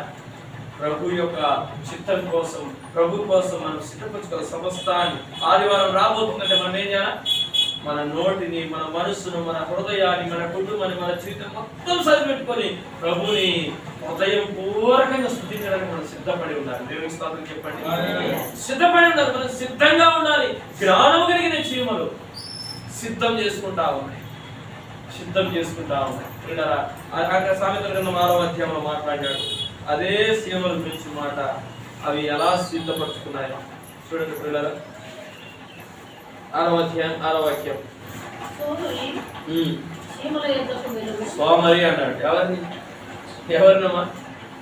మనుషుల్నే, దేవుని పిల్లలనే దేవుడు అంటున్నాడు. దేవుని స్వరూపంలో తయారు చేయబడినటువంటి మానవుల్ని దేవుడు అంటున్నాడు. సోమరి అంటున్నాడు. సోమరి ఎవరికాడికి పోవాలంట? చీమలు ఎందుకు పో. దేవునికి స్తోత్రం. హల్లెలూయా. ఎంత గొప్ప మాట మాట్లాడాడండి. ఇక నేను మేలుకుంటే ఎంత మంచిది అంటున్నాడు దేవుడు. సోమరి అన్నాడు. తర్వాత చదవనా? వాటి నడతలు కనిపెట్టి జ్ఞానం తెచ్చుకో. దేవునికి స్తోత్రం. హల్లెలూయా. ఎందుకంటే అక్కడే రాయబడిన సామెతల గ్రంథంలో 2వ అధ్యాయంలో యెహోవాయే జ్ఞానమిచ్చువాడు అనే మాట రాయబడింది. దేవునికి స్తోత్రం. యెహోవాయే జ్ఞానమిచ్చువాడు. 2 యెహోవాయే జ్ఞానమిచ్చువాడు. వివేచనయు ఆయన నోటి నుండి వచ్చిన పిల్లారా. చూడండి పిల్లారా, చీమలు జ్ఞానం కలిగినవి అని మనం చూస్తున్నాం. అయితే ఈ చీమలతో ప్రభు మాట్లాడుతున్నాడు. చీమల ఎంతకు మీరు వెళ్ళండి, వాటి నడతలకు కనిపెట్టి జ్ఞానము తెచ్చుకోండి. ఎందుకు జ్ఞానం తెచ్చుకోవాలంటే చీమలు ముందుగానే సిద్ధపరచుకుంటున్నాయి ఆహారం. తనకి ఏం ఆహారం అవసరమో సిద్ధపరచుకుంటున్నాయి. కానీ మనం కూడా ఈ లోకంలో మనం జీవించడం కోసం ఆత్మీయ ఆహారాన్ని మనం సిద్ధపరచుకోవాలి. దేవునికి స్తోత్రం చెప్పాలి. ఈ శారీరక ఆహారం మనం సిద్ధపరచుకుంటాం ముందుగానే. ఈ వారానికి ఏం కావాలో, సంవత్సరానికి ఏం కావాలో, మన పిల్లలకి ఏం కావాలో, మనకేం కావాలో ఏమన్నీ కూరగాయలు శనివారం వచ్చిందంటే ఈ వారానికి అల్లా తీసి పెట్టుకుంటాం సంతం వచ్చి. ఎందుకని ఈ వారానికి పనికి సఖ్యంగా వెళ్ళొచ్చు. ఇక కూరగాయల గురించి ఇంకా కొనక్కర్లేదు. ఇక ఈ వారానికి సరిపడా సరుకులు తీసేసుకుంటాం శనివారానికి. అంటే సిద్ధం చేసుకుంటాం ముందుగానే. అంటే మనము కూడా ఈ వారం దాటిపోతే మళ్ళీ మనకు వారం తర్వాత మన ప్రార్థన, అంతే కదండి. మన వారం తర్వాత మన వారం. ఈ వారంలో మనం ఆహారాన్ని సిద్ధపరచుకోవాలి. దేవుని స్తోత్రం చెప్పండి. అయితే ఆహారాన్ని సిద్ధపరచుకోలేకుండా నువ్వు ఉన్నావని దేవుడు మనలా మాట్లాడుతున్నాడు. ఎందుకంటే నువ్వు సోమరితనంగా ఉన్నావు అని అర్థం చేసుకుని సోమరి తనంలో ఉన్నావు. సోమరి ఎలా ఉంటుంది ఆ మాట అక్కడే రాయబడి చదువుతున్నా. ఇంకా 9వ వాక్యం. ఎందాక నీవు పండుకొని సోమరి ఇట్లా పండుకొని ఉంటుందంట. ఇంకా సమయం కాలేదులే. చూడండి, ఏ సమయము ఆహారాన్ని సిద్ధపరచుకోకుండా, తన కుటుంబం కోసం ఒక బాధ్యత కలిగి లేకుండా, తన కోసం ఒక బాధ్యత లేకుండా చూడండి, ఆత్మ సంబంధమైనటువంటి ఆశీర్వాదాన్ని పొందుకోకపోవడానికి కారణం ఏంటంటే సరైన సిద్ధపాటు లేకుండా ఎంత ఫలితాన్ని రావాలన్న బాధ్యత.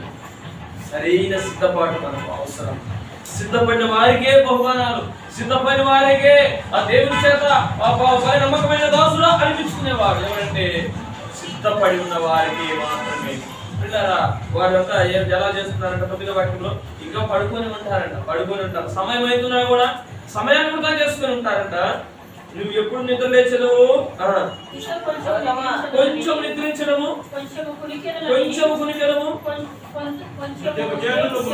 కొంచెం సేపు చేతులు ముడుచుకొని పరునిలమని.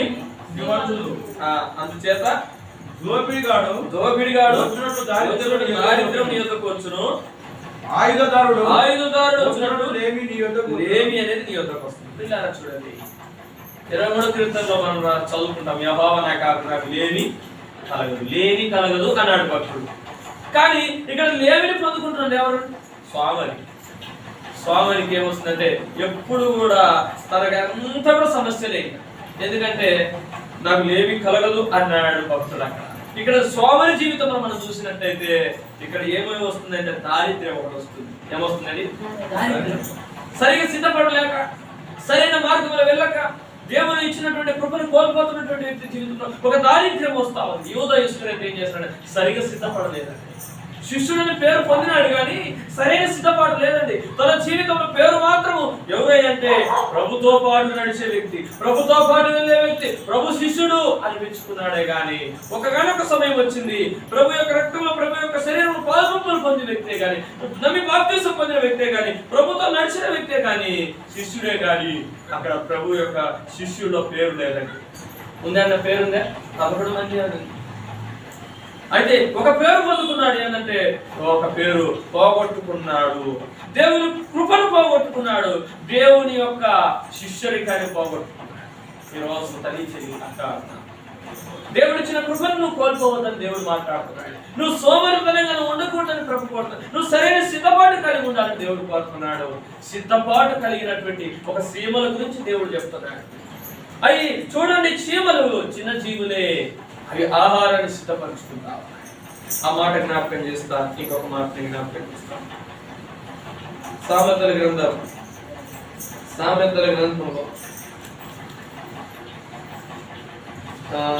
4వ అధ్యాయం 23వ వాక్యం.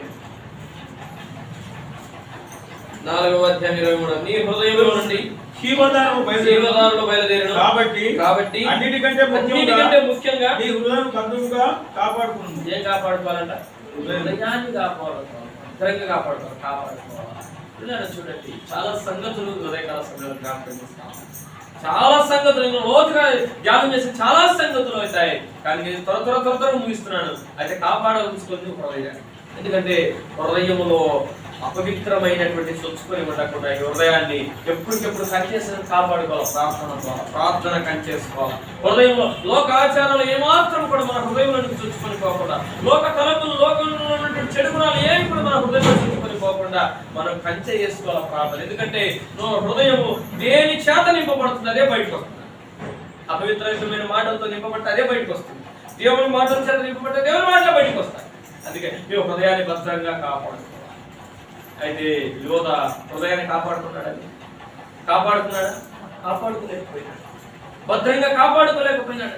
దేవుని శిష్యుడిగా పేరుంది కానీ కాపాడుకోలేకపోయినాడు. నువ్వు కూడా దేవుని బిడ్డగా పిలువబడుతున్నావు, నీవు కాపాడుకోవాలి. మరణం వరకు నమ్మకంగా, దేవునికి స్తోత్రం చెప్పండి. మరణం వరకు నమ్మకంగా ఉండు, నేను నీకు జీవ కిరీటం ఇస్తానన్నాడు. అక్కడే మాట రాయబడిన మాట, దొరికిన వారికి అది జీవము అన్నాడు. 22వ వాక్యం. దొరికిన వారికి ఏమంట? జీవము. నువ్వు జీవం కలిగిన యేసయ్యను దొరికించుకున్న నీవు, జీవం కలిగిన యేసయ్య బిడ్డగా మార్చబడ్డా నువ్వు ఆ కృపను కోల్పోకూడదు. మరణం వరకు నమ్మకం దేవుని సాక్షిగా నిలబడాలి. నీ హృదయాన్ని చాలా జాగ్రత్తగా కాపాడుకోవాలి. అంతేగాని సోమర్థనంగా ఉండడానికి వీలు లేదు. ప్రార్థన చేసుకోమంటే ఉదయం ప్రార్థన చేసుకుంటే రాత్రి కూడా ప్రార్థన కూడా చేసుకోపాడు. అర్థం పడుకుంటా. ఉదయం లేచినట్టే ఏం ప్రార్థన చేసుకో, ఉదయం అసలు ప్రార్థన కూడా చేసుకో. అన్నం తినేటప్పుడు కనీసం ప్రార్థన కూడా చేసు. ఎవరు తినేటప్పుడు కూడా ప్రార్థన చేస్తాం. భక్తులు కొంతమంది ఆ ప్రార్థన పరుల లిస్టు కొంతమంది చూశాను. అసలు ప్రార్థన చేయకుండా అడుగు కూడా బయట పెట్టండి. ఒక భక్తుడు ప్రార్థన చేయకుండా అన్నం కూడా తినడంట, ప్రార్థన చేయకుండా మొహం కూడా ప్రార్థన చేయకుండా మరొక వ్యక్తికి కూడా మాట్లాడట. చూడండి ప్రార్థన పరులు ఎంతమంది ఉన్నారు. భక్తుల జీవితాలు మనం చూసి తెలుస్తాయి. మన యూట్యూబ్ లో కొడితే వస్తాయి కొంతమంది. అసలు ఎలా బ్రతికారు, ఎలా జీవించారంటే వాళ్ళకి క్రీస్తు అవసరమన్నా కూడా ప్రార్థన చేసేవాళ్ళు. ఒకరికి ప్రార్థన చేస్తారు. వాళ్ళు ఏ కావాలని దేవుడు తీసుకొని చేస్తారంటే ఈ పరిచయం కూడా అలానే జరుగుతుంది. ఈ రూమ్ బాడిగా 2600 రూపాయలు. ఎందుకు ఈ ప్రాంతాన్ని ఎందుకున్నామంటే ఈ ప్రాంతంలో సేవ చేయాలని, ఈ ప్రాంతంలో ప్రజల కోసం. ఎందుకంటే అపొస్తలుల కార్యములు చివరి అధ్యాయం చూస్తాం. 2 సంవత్సరాల అద్దెకు ఇల్లు తీసుకొని సువార్త ప్రకటించినాడు పౌలు. దేవునికి స్తోత్రం చెప్పండి. డేరాలు గుట్టుకుంటూ సేవ చేసినాడు. ఎందుకంటే నేను ఎవరికి భారంగా అంటే దేవుని పిల్లలు కదా, వీళ్ళు తీసుకురండి దర్శనం అనవచ్చు. కానీ మీరు పేదవారు కనుక నేను మీకేం భారంగా పెట్టను. మీరేమి తీసుకున్న అక్కర్లేదు. దేవుడు ప్రేరేపిస్తూ తీసుకురండి. కానీ అయితే నేను కూడా డేరాలు కొడతాను. దేవునికి స్తోత్రం చెప్పండి. డేరాలు కొడతాను. వచ్చిన ధనంతోని, వచ్చిన డబ్బుతోని అద్దెకు ఇల్లు కట్టుకుంటూ మీకు స్వార్థ ఉచితంగా ప్రకటిస్తాను. దేవునికి స్తోత్రం చెప్పండి. ఇది దేవుని సేవకుడు అపోస్తున్న పౌలు గారు చేసిన సేవ. ఈ పౌలు గారు ఎక్కడ వెళ్ళినా కూడా ఇదే పని చేస్తాడు. ఆ సమస్త జనులకు స్వార్థ ప్రకటించుకుంటూ వెళ్తాడు. స్థానిక సంఘాలను బలపరుస్తూ వెళ్తా ఉంటాడు. ఈ రోజులలో ఎక్కడ అడుగు పెడితే అక్కడ సంఘస్థులు ఏమంటున్నారంటే, అబ్బా వీళ్ళు వచ్చి ఆడస్తి సాధిస్తారు, వీళ్ళు వచ్చి మందిరాలు ఏడ స్థాపిస్తారో, మేము ఉన్న మందిరాలు కొత్త మందిరం పెట్టడానికి వచ్చిన ఉన్నోళ్ళు సరిగ్గా చేయకంటే కొత్త వాళ్ళు దేవుడు పంపిస్తాం, అంతే కదండి. ఇక్కడ యోధ యుస్కరేతు స్థానంలో మరొక వ్యక్తిని ఎందుకు పంపించినాడు? మత్తీయాను తన స్థానాన్ని దేవుడు కోల్పోయినాడు. ఇతను దేవుడి యొక్క శిష్యుడిగా ఉండవలసిన స్థానాన్ని కోల్పోయినప్పుడు దేవుడు ఎవరొకరు నిలబెట్టుకుంటాడు. అంతే. నువ్వు సరిగా చేయలేదు అనుకోండి, నువ్వు సక్రమంగా గృహాన్ని దర్శించకుండా, సక్రమంగా కుటుంబంలో ప్రార్థన చేయకుండా, సంఘ ప్రార్థన చేయకుండా, ఉపవాస ప్రార్థన చేయకుండా, వ్యక్తిగతంగా ప్రార్థన జీవితాన్ని కలిగి లేకుండా నువ్వు సిద్ధపడి అనేకులు సిద్ధపరిచిన వ్యక్తివి నీ పని నువ్వు సక్రమంగా జరిగించుకుంటే నిన్ను పక్కన పెడతాడు. దేవుని పని ఆపుకుంటాడా? దేవుని పని ఆపుతాడు. దేవుడు జరిగించుకుంటే పోతాడు. నేను పాడను అంటే నువ్వు పాడకుండా ఇంకొకరు చెప్తాను. దేవుడికి స్తోత్రం చెప్పండి. నేను డ్రమ్ము కొట్టను, నువ్వు డ్రమ్ము కొట్టకుండా ఇంకొకరు డ్రమ్ము కొట్టాను, దేవుడు నిలబెడతాను. నేను సాపల పరుసను, నేను బండ దొరుసను అంటే నువ్వు సాపల పరిశీలన దేవుడు నడిపిస్తాడు, బండ దొరుసని దేవుడు నడిపిస్తాడు. పని దేవుని పని మాత్రం ఆగని నేను చెయ్యను అంటే చేసేవాడు దేవుడు పంపిస్తాడు. దేవుడికి స్తోత్రం చెప్పండి. వీళ్ళారా, మనం దేవుడు ఇచ్చిన కృపను మనం కోల్పోదు. ఒక వ్యక్తికి ఒక తలాంతు దేవుడు ఇచ్చాడంట. ఈ ఒక తలాంతు తీసుకొని వృద్ధి చేసుకోపో, వ్యాపారం చేసుకో, పని చేసుకోపో అని. ఒకరికి 3 ఇచ్చాడంటే, ఒకరికి 5 ఇచ్చాడంట. ఈ 5 తీసుకున్నాడు. ఏం చేసినట్టు 5కు 5 సంపాదించుకొని పెట్టుకున్నాడు. వారం వచ్చేసరికల్లా నా యజమానుడు అడుగుతాడు కదా అని వారానికల్లా ఏం చేసినట్టే 5కు 5 సంపాదించుకున్నాడు. మరలా 3 తీసుకుపోయినాడు, 3కి 3 సంపాదించుకున్నాడు. మరలా మరొక వ్యక్తి 1 తీసుకున్న వ్యక్తి ఏం చేసినాడు? తల రుమాలు ఉంటుంది కదండి, రుమాల్లో కట్టి పెట్టుకున్నాడు. అంతనే ఎప్పుడైనా వచ్చి అడుగుతాడు, మధ్యలో వినపడి అడుగుతాడు, ఎక్కడన్నా కనపడితే అడుగుతాడు అని, ఎప్పుడు ఎదురైనా అడుగుతాడు కదా అని. ఈయన వారానికి బదులు సంవత్సరానికి వచ్చినాడు. చూడండి పిల్లలు, వారానికి బదులు ఎప్పుడు వచ్చినాడు? సంవత్సరానికి వస్తే 5కు 5 వారానికే సిద్ధపరచుకున్నాడు, 3కు 3 వారానికే సిద్ధపరచుకున్నాడు. 1కి అతన్ని ఉంచుకున్నాడు. ఎప్పుడు కనపడితే అప్పుడు ఇవ్వాలి, ఎప్పుడు కనపడితే అప్పుడు ఇవ్వాలి. చూడండి పిల్లలు, మన జీవితాలలో కూడా సంపాదించుకుని తప్పుగా ఉండాలి. కానీ ఒక్కొక్క ఆత్మ, ఇప్పుడు ఒక ఆత్మ రక్షించబడింది, ఒక ఆత్మ ఇంకొక ఆత్మ రక్షణలోకి నడిపించాలి. ఇంకొక ప్రయాసపడాలి మనం, అంతేగాని అతనే కనిపెట్టి అతనే ఉండకూడదు. ఈ ఒక ఆత్మను కూడా తీసుకుపోయి ఒక సంఘంలో దేవుడు కలుపుతారు, సరిగ్గా చేసుకోవాలి, అర్థం చేసుకుంటారు. నువ్వు ఇచ్చినటువంటి ఒక వరం, దేవుడు ఒక వరం ఇచ్చినట్టు సరిగ్గా చేయలేదు, దాన్ని తీసుకుని వేరే ఇస్తాడు. ఎందుకంటే ఆ సంపాదించుకున్నారా, బాగా కష్టపడినావు అని దేవుడు ఇచ్చేస్తాడు. అది ఏదైనా కావచ్చు, కానీ నువ్వు దేవుడు ఇచ్చిన దాన్ని నువ్వేం చేయాలి? ఉపయోగించుకోవాలని, దేవుని దగ్గర ఉపయోగించుకోవాలి, దేవుని మీద ఆధారపడి ఉపయోగించుకోవాలి. 5కు 5 ఇచ్చినాడు, వాళ్ళ నమ్మకమైన వాడా అనిపించుకున్నాడు. దేవునికి స్తోత్రం చెప్పండి. నమ్మకత్వంగా జీవించాడు, నమ్మకంగా జీవించాడు, దేవుడు ఆశీర్వాదించాడు. 3కు 3 ఆశీర్వాదించాడు. వీటిని మాత్రం 1కి అరే నీకు శిక్ష ఉందిరా, శిక్షలోనికి పంపించాడు. అగ్ని ఆడదు, పురుగు చావదు, యాతనకరమైన స్థలం, కాలు చేతులు కట్టబడి అక్కడికి పంపించేస్తాడు. ఎందుకంటే ఏ రోజైనా నువ్వు వస్తావని నాకు తెలుసయ్యా, నువ్వు కఠినోడని నాకు తెలుసయ్యా, నువ్వు కఠినస్తుడు అని నాకు తెలుసయ్యా అంటున్నాడు. ఎవరు ఇచ్చిన వాడిని కఠినస్తుడు అంటున్నాడు, తీసుకున్నప్పుడు వాడిని ఇచ్చినప్పుడు కఠినస్తుడు అంటున్నాడు. ఈ కఠినస్తుడు అంటే ఈ కఠినమైన బుద్ధి కలిగిన వాడమైనా తెలుసయ్యా, నువ్వు ఏ రోజుకైనా అడుగుతావని అంటే పిల్లలు చూడండి, కఠినస్తుడిని అంటున్నావు కాబట్టి ఏం చేసినాడు? కాలు చేత కట్టేసి కాబట్టి పిల్లరా, దేవుడిచ్చిన కృపను మనము దేవుడిచ్చిన కృపను మనం యోధ దేవుడి శిష్యులుగా పిలువబడుతున్నాడు. కానీ మనం కోల్పోయే వ్యక్తులుగా ఉండకూడదు, ఒకటి సంపాదించాలి. ఈరోజు ప్రార్థన చిన్నగా చేయడం వచ్చిందంటే ప్రార్థన తర్వాత మనం ప్రార్థన నేర్చుకోవాలి, పాడిన తర్వాత ఆరాధన చేయడం నేర్చుకోవాలి, ఆరాధన తర్వాత సంఘముల కార్యక్రమం ఎలా మనం ఏం పని చేయాలో దేవుని కోసం మనం పని చేయడానికి ఇష్టపడాలి. దేవుని స్తోత్రం చెప్పండి, దేవుని స్తోత్రం చెప్పండి. యేసుక్రీస్తు ప్రభు చేసిన పని ఏంటంటే శిష్యులందరూ ఉంటే శిష్యుల పాదాలు కడిగిన ప్రభు ఎంత గొప్ప తగ్గింపండి.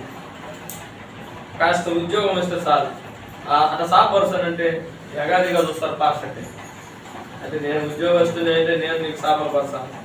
నీకు ఒక విషయం తెలుసో తెలియదు, నేను ఇక్కడ ఈ ప్రాంతంలో పనిచేసేటప్పుడు ఇదివరకు కృష్ణాపురం దావుల మందిరంలో పనిచేస్తాను. మమ్మల్ని ఏమన్నారంటే పాస్టర్లో నేను మేము వేరే వాళ్ళకు డబ్బులు ఇస్తున్నాం కదా, 50 రూపాయలు ఇస్తాం మందిరం కడిగితే, మీరు కూడా మందిరం కడిగి మీకు 50 రూపాయలు ఇస్తాం. అర్థం చేస్తాను పిల్లలు, అర్థమైతే నేను చెప్పిన మీకు బాగా అర్థమైతే. మీరు మందిరం శుభ్రం చేసి మందిరం కడిగి మీరు మందిరం కసులు కొట్టొస్తే మందిరం అంతా మీరు శుభ్రం చేసేసి మీకు ఒక 50 రూపాయలు ఇస్తామన్నారు. దేవుని స్తోత్రం అనుకున్నాం. దేవుని స్తోత్రం చెప్పిన మాకు 50 ఏమవుతుంది కానీ దేవుడి బహుమానం కావాలని కోరుకున్నాం. అంటే కాస్త ఉద్యోగం ఉంటే, కాస్త దేవుడు హెచ్చిస్తే ఆ సేవకులు కూడా ఏం మాట్లాడారు అర్థం కాదు మరి జనాలు. వీళ్ళు ఎవరు? దేవుని యొక్క బిడ్డలు. దేవుడు అంటే పని చేయడం తప్పు కాదు, పని చేయొచ్చు దేవుని మందిరం. మాకు ఏమైనా ఒక్క రూపాయి అక్కర్లేదు, ఇకపైనా మనం పని చేస్తాం. కానీ ఆ మాట అన్నారు చూసారా, అది చాలా అది మంచి పద్ధతి కాదు. నేను కాదు, ఎవరన్నా స్థానం నా స్థానం ఉంటే యేసు ప్రభు శిష్యులు పాదాలు కడిగినాడు. మేము పాదాలు కడగడం మేము సిద్ధమే, ఎందుకంటే ప్రభు చేసిన ఆ పని. మందిరం కడగడం అంటే మనం కూర్చొని మనం ఆరాధించి ప్రభువు స్తుతించే స్థలం. పరిశుద్ధులందరూ వచ్చి ప్రభుని ఆరాధిస్తారు, చక్కగా శుభ్రం చేస్తారు. కానీ 50 రూపాయలు ఇస్తే కడగండి అంతే. ఎందుకు మాటలు తెలియదు కొంతమంది. ఎన్నో సంవత్సరాలు భక్తి చేస్తారు కానీ ఆ భక్తి చేస్తున్నారు కానీ మాటలు ఎలా పోతున్నాయి, సేవకులతో ఎలా మాట్లాడాలి అర్థం కాదు. కొంతమంది దగ్గరికి వెళ్తే వాళ్ళకి తినడానికి తిన్నాడు, సరిగా కట్టుకోవడం సరైన వస్త్రం ఉండడానికి తిన్నాడు. ఆ పూరిపాక అన్న వాళ్ళ పక్కన కుర్చీలు ఉంటే కుర్చీలు తీసుకొని శుభ్రంగా రుచిపోవచ్చు కొంత లెక్క. ఎందుకంటే యేసు ప్రభు శిష్యులు అన్న దేవుని బిడ్డలన్న దేవుని మాటలు పంచడానికి వచ్చారు. మా కోసం మీరు ప్రార్థన చేస్తారు, మేము బాగుపడాలని, మేము ఆశీర్వదించబడాలి, మేము దీవించబడాలి, మా కోసం కన్నీరు కాచి దేవుని వేడుకునే దేవుని బిడ్డలన్నా మీరు కింద కూర్చోవద్దు. వాళ్ళు మేము కింద అట్లనే మోకరిస్తాం, తెల్లబట్టలు వేసుకుని అలానే కింద అలానే వద్దన్నా అని వాళ్ళు వంతలు పరుస్తారు. కింద మందులు అలానే వంతలు పరుస్తారు. అక్కడ దగ్గర మీటింగ్ వెళ్తే ఆ సాపలు లేవు అప్పుడు, అయితే వంతలు అలానే పరుస్తారు. అసలు అలానే రోడ్డు మీద పరుస్తారు, అలా ఇలా పరుస్తారు. ఎందుకంటే దేవుని బిడ్డలన్నా మీరు కింద కూర్చోకూడదు. చూడండి ఇలా ఏమి లేకపోయినా కూడా దేవుని బిడ్డలు ఇలా చూస్తా. చూడండి దేవుని అంటే దేవుని అలా ఆశ ఉంటారు. ఇది ఎవరు చూస్తున్నారు? ఈ పనిని దేవుడు చూస్తున్నారు. దేవునికి స్తోత్రం చెప్పండి. లేకపోయినాను వీళ్ళు దేవుని పిల్లలని దేవుని పిల్లలుగా ప్రేమిస్తున్నారు, దేవుని పిల్లలుగా చేర్చుకుంటున్నారు, దేవుని బిడ్డలు చెప్పే ప్రార్థనలకి వింటా ఉన్నారు. ఇక ప్రభువా మాకు సహాయం చేయాలి. మీ సేవకులు పంపించారు. ఒక వ్యక్తి చెట్టు కింద కూర్చొని ఇలా ఉన్నాడు. దగ్గర వృద్ధాత్మలో వచ్చి పిల్లలు లేవు. దేవుడు ఆ బహుగా ఆశీర్వాదించినాడు. బహుగా ఆశీర్వదించి ముగిస్తాను. ఇక 10 నిమిషాలు అంతా ముగించేస్తాను. ఇక మన టైం 12 గంటల 15 నిమిషాలు. ఆ టైంలో నేను ముగించే ప్రయత్నం చేస్తాను. బహుగా దేవుడు ఆశీర్వదించినాడు. దేవుడు పిలిచినాడు. నేను చూపించే దేశానికి రమ్మన్నాడు. ఇక సంవత్సరం ఎంట పెట్టుకో, భార్యను పెట్టుకుని యొక్క ఆశీర్వదించుకొని వెళ్ళిపోతాడు. వాళ్ళ అన్న కొడుకున్నాడు. వాళ్ళ అన్న కొడుకుంటే తమ్ముడు ఉంటే నేను వస్తానన్నాడు. సరే తీసుకొని పోతున్నాడు. పోతా ఒక ప్రాంతంలో వెళ్ళినాడు. ఒక ప్రాంతంలో వెళ్ళి కూర్చున్నాడు. ఇక ఎదురు చూస్తా ఉన్నాడు. ఏదో తన పని తను చేసుకుని ఖాళీగా కూర్చోనండి. ఇద్దరు వచ్చినారు. ఇద్దరు వస్తే ఎవరు ఏంటి మీరని ఏం అడగకుండా రండయ్య అని చేర్చుకున్నాడు. దేవుని స్తోత్రం చెప్పాడు. రండని చేర్చుకొని కాళ్ళు కడుక్కున్నాడయ్యా. కాళ్ళు కడుక్కున్న తర్వాత ఒక మంచి పొటేలు కానీ దాన్ని ఒక మందలోనికి వెళ్ళి దాన్ని తీసుకుని వచ్చి దాన్ని కట్ చేపించి కూర చేసి మాంసం వండించి చూడండి చక్కని భోజనాలు ఏర్పాటు చేసి ఆ రొట్టె కొట్టమని చెప్పి రొట్టెని చేపించి తీసుకుని వచ్చి ఇస్తా ఉంటే వాళ్ళ కడుపు నిండా తిన్న తర్వాత మీ భార్య కుమారుని గడిచిన సంవత్సరాన్ని కుమారుని అనగా కృపఫలం దేవుడు ఇవ్వబోతున్నాడు. దేవుడు అని చెప్తే అసలు ఆశ్చర్యం వేసి ఆమె నవ్వుతుంది. ముసలామ తగ్గిపోయింది. అది కూర్చొని నవ్వుతా ఉంది. నవ్వుతా ఉంటే ఎందుకు నీ భార్య నవ్వుతుంది అంటే దేవుడు కార్యం చేయలేడు అనుకుంటున్నావా అన్నట్టుకంటే ఏమోలయ్యా నవ్వింది. చూడండి చిరిగే లోపలికి వీళ్ళు చెప్పిన మాట నెరవేర్పు జరుగుతా ఉంది. కొత్త దర్శనానికి వచ్చేసారు. ఇక కొత్త అభిమానికి వచ్చేసారు. దేవుడు గర్భఫలాన్ని ఇచ్చేసారు. దేవుడి స్థానం కుమారుడు. ఎందుకని దేవుని పిల్లలకు తెలియదు. ఎవరో వచ్చారు, ఇద్దరు చేర్చుకున్నారంటే ఎలా వెళ్ళిపోతారు? ఎలా అదే కాలు కొడుకోండి అన్నారు, భోజనం పెట్టారండి. మీరు భోజనం తిన్న తర్వాత అలా ఊరికి వెళ్ళిపోయినారా? ఆ కుటుంబంలో ఏం సమస్య ఉన్నదో ఆ సమస్యను బట్టి జరుగుతారని చెప్పేశారు. ఆ సమస్యను విడుదల పొందారు. కారణం ఏంటంటే తెలియక దేవుడు దేవుని పిల్లలు ఆతిథ్యం ఇచ్చారు. కొంతమంది తెలియదు. దేవుడు ఎలా ఏ రూపంలో ఏ మధ్యలోనికి ఎవరిని పంపిస్తాడో, ఎవరిని పేదవానిగా పంపిస్తాడేమో, అయినా ఈ పేదవాన్ని చేర్చుకుంటారా లేదా, ఈ వస్త్రం లేని వారికి వస్త్రాలు ఇస్తారా లేదా, ఈ ఆఖరి కొని వారికి ఆహారం పెడతారా లేదా, ఈ తప్పి కొని వారికి దాహం తీరుస్తారా లేదా, మీరు రోగి ఉంటే వీళ్ళను పరామర్శిస్తారా లేదా, చెరసాలంటే వెళ్తారా వీళ్ళ కొంతమంది పరీక్ష చేస్తూ ఉంటారు. వీళ్ళు అంటారు ఎప్పుడొచ్చావయ్యా అంటున్నారు కొంతమంది. ఇలా అదిగో మిక్కిన అల్పులైన ఈయన సహోదరులకు చేస్తే నాకు చేసినట్టు దేవునికి స్తోత్రం చెప్పండి. దేవుని బిడ్డలుగా మనకు కొన్ని బాధ్యతలు కలిగి ఉండాలి. మనం హృదయాన్ని కాపాడుకోవాలి. మన జీవితాన్ని మనం దేవుని కోసం పిలిచిన పిలుపుకు లోపడి దేవుని పని కోసం మనం ముందుకు సాగాలి. ఆతిథ్యం ఇచ్చే బిడ్డలుగా మనం ఉండాలి. దేవుని బిడ్డలుగా దేవుని మంచి సాక్ష్యాన్ని కాపాడుతున్న బిడ్డలుగా ఉండాలి. చూడండి, ఈయన పోగొట్టుకున్నాడు. ఎవరండి? యోధ పోగొట్టుకున్నాడు. ఇచ్చిన కృపను పోగొట్టుకున్నాడు. ఇచ్చిన స్వస్థత వరాన్ని పోగొట్టుకున్నాడు. ఇది ఇచ్చినటువంటి దేవుని శిష్యునిగా పేరును పోగొట్టుకున్నాడు. ఆ జీవ గ్రంథంలో పేరు తుడిపేయబడి నీ నా పేరు జీవ గ్రంథంలో దేవుడు రాసుకుంటాడు. అది మాత్రం తుడిపేయడానికి వీలు. దినదినానికి మన పక్షాన మన పేరు ఉందంటే మన పేరు పక్కన ఇంకొక పేరు చేర్చబడాలి. దేవుని స్తోత్రం చెప్పండి. భూలోకంలో దేవుని పని జరిగిస్తా ఉన్నారు. ఈ రోజు ఒక ఆత్మ కోసం ప్రయాసపడ్డారు, మరొక రోజు మరొక ఆత్మ కోసం మరొక చోట వెళ్ళారు, ఒక పాట పాడినారు దేవుని పరిచర్యలో, ఒక వాక్యం చెప్పారు, ప్రార్థన చేశారు, అక్కడ పరిచర్య చేశారు. ఒక ఆత్మ దేవుని వైపు నడిపించడం కోసం ప్రయాసపడ లైఫ్ కడతా ఉంటారు, ఎక్కి స్తంభం. కొంతమంది ఆ యొక్క కట్టెలు బాదుతా ఉంటారు, కొంతమంది బొమ్మలు కాదు. ప్రతిసారి గిద్దలూరు ప్రాంతంలో వెళ్ళాము, మీటింగ్ పెట్టడానికి వెళ్ళాము. అక్కడ ప్రసంగానికి నన్ను పిలిచారు. ప్రసంగం వాక్యం చెప్పడం పెద్ద స్టేజ్ కట్టి ఆ వాక్యం చెప్పడానికి నన్ను పిలిస్తే వెళ్ళాను. వెళితే చిన్న చిన్న పిల్లలను పెట్టుకొని వాళ్ళు ఆ గడపారు తీసుకొని అన్ని గుంజలలో పాతుతా ఉంటాయి. ఎండకు కాలిపోతారు. సాయంత్రం మార్గంలో స్టార్ట్ చేయాలి, ఆ లైటింగ్ అన్ని సెట్ చేసేయాలి. కానీ ఎండకి గడపరలో కాలిపోతుంది, కింద మన్నులో కాలుతా ఉంది. ఆ పిల్లలలో చేస్తా ఉంటే నేను ప్రసంగానికి కాదు పిలిచిందని, నేను ప్రసంగం చేయడానికి కాదు వెళ్ళింది. దేవుడి శిష్యుడు పాదాలు కడిగినారు కాబట్టి నేను కూడా ఏం చేయాలి, గడపారు తీసుకొని తవ్వడానికి వెళ్తే ఆ రోజు వాక్యం చెప్తా ఉంటే ఇలా చేస్తే ఇలా చేతి నిండా పోవాలి. ఎందుకంటే ఆ చిన్నప్పుడు చేస్తా ఉంటే నేను చూస్తూ ఊరుకోలేక గడపారు తీసుకుని, నాకు అలవాటు లేదు ఆ గడపారుతో పలుగుతో ఆ గుంతలలో తీసి ఆ గుంతలలో బాతేసి ఆ లైటింగ్ అలా కట్టి ఆ సౌండ్ బాక్స్ దించుకొని ఈ పరిచర్యలో చేసి ఆ స్టేజ్ అలా కట్టి ఆ రోజు మళ్ళీ వాక్య పరిచయకు వెళ్ళి వాక్యం చెప్తా ఉంటే హల్లెలూయా అయినా ఇలా అంటే ఇవన్నీ కూడా ఎర్రగా బొబ్బలు వచ్చేసి ఆ బ్రదర్ ఆ పాస్టర్ నన్ను పిలిచిన పాస్టర్ ఎమ్మడి ఫోటో కొట్టుకున్నాడు అన్న, చేతుల్లో ఫోటోలు కొట్టుకున్నారు. ఏదైనా చూడు ఎర్రగైపోయారు. నాకు చెప్పొచ్చు కదన్నా అంటే మీరిద్దరే కష్టపడతాను నేను చూడలేకపోయారు. ఇన్ని రోజుల్లో ఎలా చేస్తున్నారు పరిచర్య అనిపించింది. పిల్లలు ఎందుకు ఈ మాట చెప్తానంటే మనం దేవుని పని చేయాలి. దేవుని స్తోత్రం చెప్పండి. మనం ఏమైపోయినా పర్లేదు. కొంతమంది పాస్టర్ మీద తిప్పి నల్లగా చెప్తున్నా అంటే నేను అన్నాను, ఈ లోకం ఇక్కడ నల్లగైనా పర్లేదు, పరలోక రాజ్యం దేవుని స్తోత్రం చెప్పండి. పరలోక రాజ్యం ఇక్కడ నల్లగైనా పర్లేదు, కానీ ఎందుకని అక్కడ తిప్పుతావు అక్కడైతే అన్నారు తిప్పి ఇది చేసినారన్నా అంటే నేను అంటాను, ఇప్పుడు మేము ఎంత మాడిపోతే ఈ లోకం దేవుని పని కోసం అంత బాగా దేవుని దగ్గర తెలుగుతాం. దేవుని స్తోత్రం చెప్పండి. లోకంలో మాడిపోవడానికైనా పర్లేదు, నష్టపోవడానికైనా పర్లేదు, దేవుని పని కోసం ఏమైపోవడానికైనా పర్లేదు, కానీ దేవుడిచ్చిన కృపను కోల్పోకుండా దేవుడిచ్చిన పనిని నమ్మకంగా ముందుకు వెళ్తే మనకు దేవుడు ఇస్తాడు బహుమానం. ఆ చివరి మాట చదివి నేను ముగిస్తాను. ఇక ప్రకటన గ్రంథంలో 22వ అధ్యాయంలో వారికి ప్రతి వారికి సిద్ధపరిచిన జీవితం అనే మాట ఉంటుంది. ఆ మాట చదవండి. ప్రకటన గ్రంథం 22వ అధ్యాయం 12వ వాక్యం.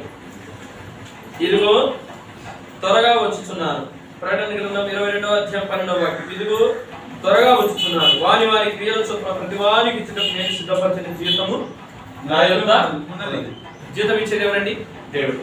కాబట్టి ఈరోజు నీవు యోగ్యకరంగా అయోగ్యంగా చేతులు వేయకుండా యోగ్యకరంగా దేవునికి ఇష్టకరంగా బ్రతుకుతూ జీవిస్తూ ప్రభు యొక్క మార్గములు ముందుకు సాగుతూ దేవుని కోసం నువ్వు కష్టపడి పనిచేస్తే జీతం ఇచ్చేవాడు దేవుడు ఉన్నాడు. నన్ను చాలా మంది అడిగారు, అన్న మా మినిస్ట్రీలో చేరండి అన్న మా మినిస్ట్రీలో చేరండి అంటే, మినిస్ట్రీలో చేరితే డబ్బులు ఇస్తామన్నా, జీతం ఇస్తాం, మీ పిల్లలకు చదువులు మేము చూసుకుంటాం, మీకు చక్కని ఇల్లు కట్టిస్తాం, చక్కని మందిరాన్ని కట్టిస్తామంటే నేను అది ఒప్పుకోలేదు. ఎందుకంటే దేవుడే నన్ను పోషించాలి.